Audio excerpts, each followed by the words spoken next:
Hello, my name is Carter Jungi, and I am a student here at Iowa State University, enrolled in Political Science 310. For my TED Talk assignment, I will be looking at South Dakota, um, and looking at the state income tax, where they have a no income tax policy, similar to Alaska. In the example, they have different factors, which we talked about the oil. We're going to kind of talk about the different policies put into place and how it was a little bit different, but also compare it to even other states. So, getting right into it, like I said, South Dakota is one of 9 total states with no income tax. So we did talk about Alaska, but the other 7 besides Alaska and South Dakota are Florida, Nevada, New Hampshire, Tennessee, Texas, Washington, and Wyoming. New Hampshire is one of the states that has the no income tax, but they do tax on investment earnings. Um, Overall, the income tax, it refers to the taxation by a government directly on income. So in this case, this is we see this a lot on annual taxes. They will do these annual taxes on personal income. So in this case with South Dakota, they do not have this policy um, of income tax. So they have a policy of no income tax. So they do not have an annual tax on personal income and all that. Um, and looking in 2020, the average tax rate was 13.6%. This kind of just shows you with all the other states. And one very interesting thing to kind of look at is for the top 1% of people in the population, they paid an average of 25.99% income tax. And that is more than 8 times higher than the 3.1% average for the bottom half of taxpayers. Um, Within the top 1%, a lot of this includes, for example, athletes, professional athletes. And with this, we do see a lot where it is very interesting to see, but a lot of professional athletes who get, multi-million dollar contracts, after every year they have to, pay a certain amount, a certain rate for their income tax. So from their contracts, they're not actually earning um, what they are in a sense like supposed to do or supposed to earn. So that's kind of something to look at, to kind of think about with the other states that do the income tax, but mainly South Dakota has the no income tax. So a couple things to know about when we're talking about South Dakota and when it comes to public policy shaping is the population of South Dakota is at 895,376 people, and that was in 2021 per usafacts.org. As far as the so in the late 1970s, there was an economy. The economy went into a slump. So we're going to kind of correlate that to kind of the policies and different kinds of stuff that they did throughout the years. And another thing to know too is the 4.5% sales tax. That is South Dakota's sales tax.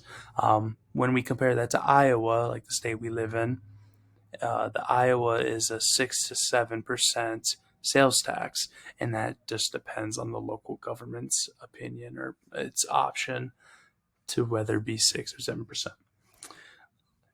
With that, it is important to know, obviously, with South Dakota, when we talk about the population, ranks in the bottom 5 states, with South Dakota being the fifth least populous state.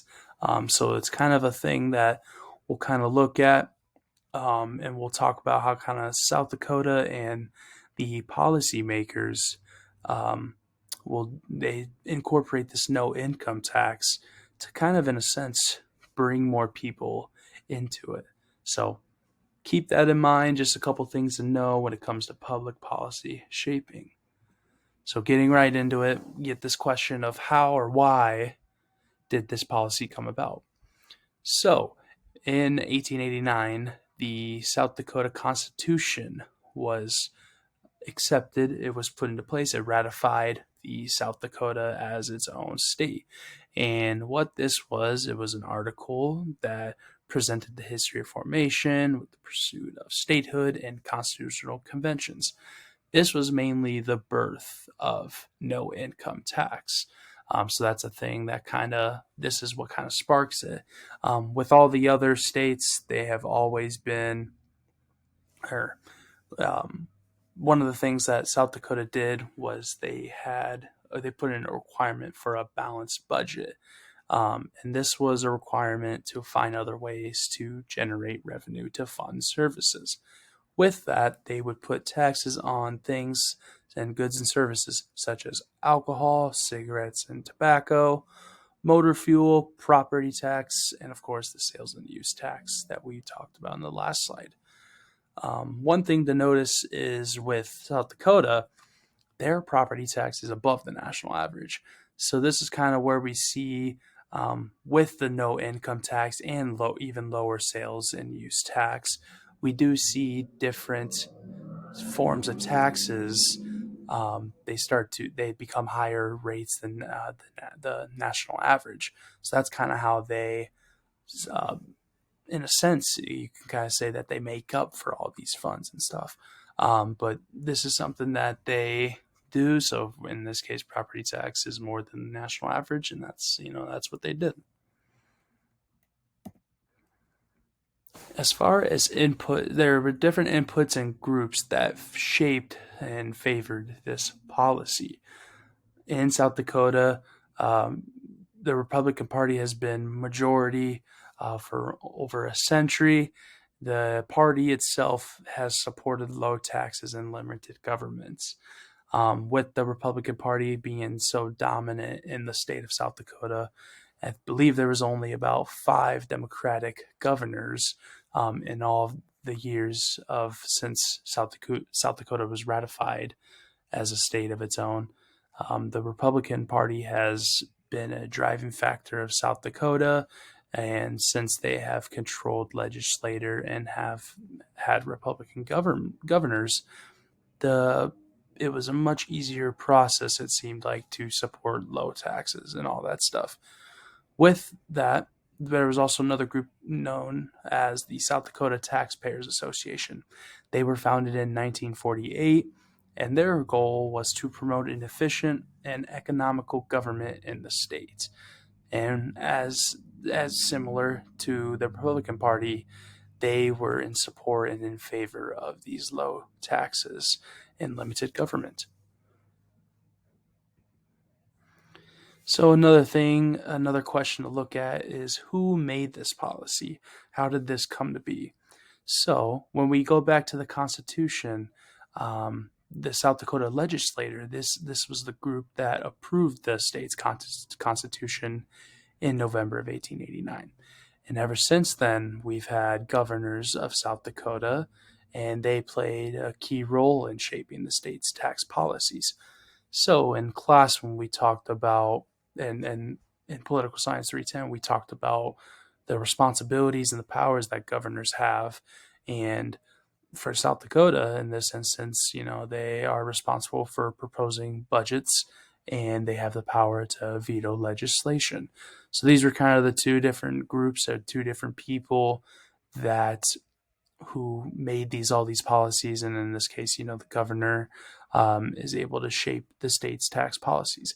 And since it is mostly or majority Republican, um, in favor of the low taxes and no income tax, plays out pretty well for the state of South Dakota. So, a couple questions to think about when it comes to South Dakota and its no income tax. My first question is, why would South Dakota, along with the 8 other states that favor no income tax, why would they be the only states to pass no income tax? Why didn't other states do this? This is kind of a question that um, kind of sparks a little bit of discussion, and it allows people to kind of think, why is it only these 9 states that do the no income tax, and why not all 50? Um, that kind of leads into a question to look down the road to, or look in the future. The second question, it states, do you think we will ever see other states and their governments change the public policies put into place? And in this case, for example, no income tax. So another thing to look at too is, will we ever see these public policies change within the states and their governments? We see that obviously we know that the 9 total states have no income tax. And it's interesting to think that if there will ever be a push, especially for dominantly Republic or majority Republican states, it's interesting to see if they will ever try to push for this change of public policy. So those are the 2 questions to think about. Here are my sources that I used, and I thank you for joining my TED Talk today.